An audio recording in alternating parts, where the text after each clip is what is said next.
Saudi আরব সহ মধ্যপ্রাচ্যের অন্যান্য দেশের সঙ্গে মিল রেখে একদিন আগেই কিন্তু পটুয়াখালীর ২২টি গ্রামে পালিত হলো ঈদুল আজহা। আজ সকাল ১১টায় বদরপুর দরবার শরীফে ঈদের প্রধান জামাত অনুষ্ঠিত হয়েছে।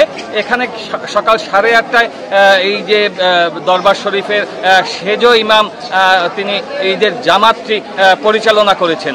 ঈদের জামাত শেষে কিন্তু বিশ্বের মুসলিম উম্মার শান্তি কামনায় কিন্তু দোয়া মোনাজাত অনুষ্ঠিত হয়েছে এবং এরপর কিন্তু পশু কোরবানি করার যে প্রস্তুতি সেটি তারা গ্রহণ করবেন। এদিকে কিন্তু এই যে মসজিদে যারা আগত মুসল্লি রয়েছেন এবং শিশুরা রয়েছেন তাদেরকে কিন্তু তবারক বিতরণ করা হয়েছে।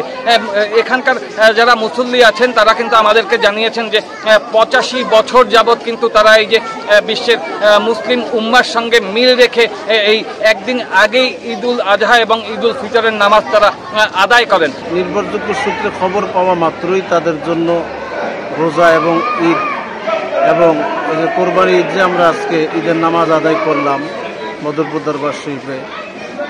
গতকালকে ইয়াউমুল আরাফা হজের দিন গেছে, ৯ জিলহজ হজের দিন, পরের দিন ১০ তারিখ কোরবানি। ১০ তারিখ তো সারা বিশ্বে, বাংলাদেশে তো ৯ তারিখ হওয়ার সুযোগ নেই। গতকালকে হজ অনুষ্ঠিত হয়েছে, তো হজের পরের দিন ঈদ কোরবানি হয়ে থাকে। এই ধারাবাহিকতায় আমরা ঐতিহ্যবাহী বদরপুর দরবার শরীফের মরহুম পীর সাহেব কোবরা এবং দাদা হুজুর কোবরা এবং বর্তমান পীর সাহেবগণ এই মাসালার উপর প্রতিষ্ঠিত আছে যে সারা বিশ্বে একই হুকুমে ঈদ এবং কোরবানি হয়ে থাকে।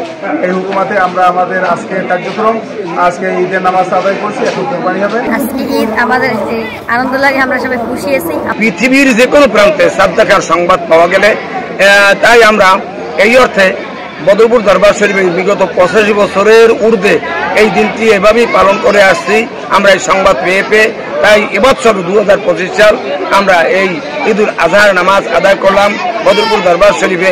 ৮টা ৩০ মিনিটের সময় বদরপুর পীর সাহেব সেজ পীর সাহেব কোবরা নামাজ আদায় করাচ্ছেন এবং আমরা নামাজ পড়ছি।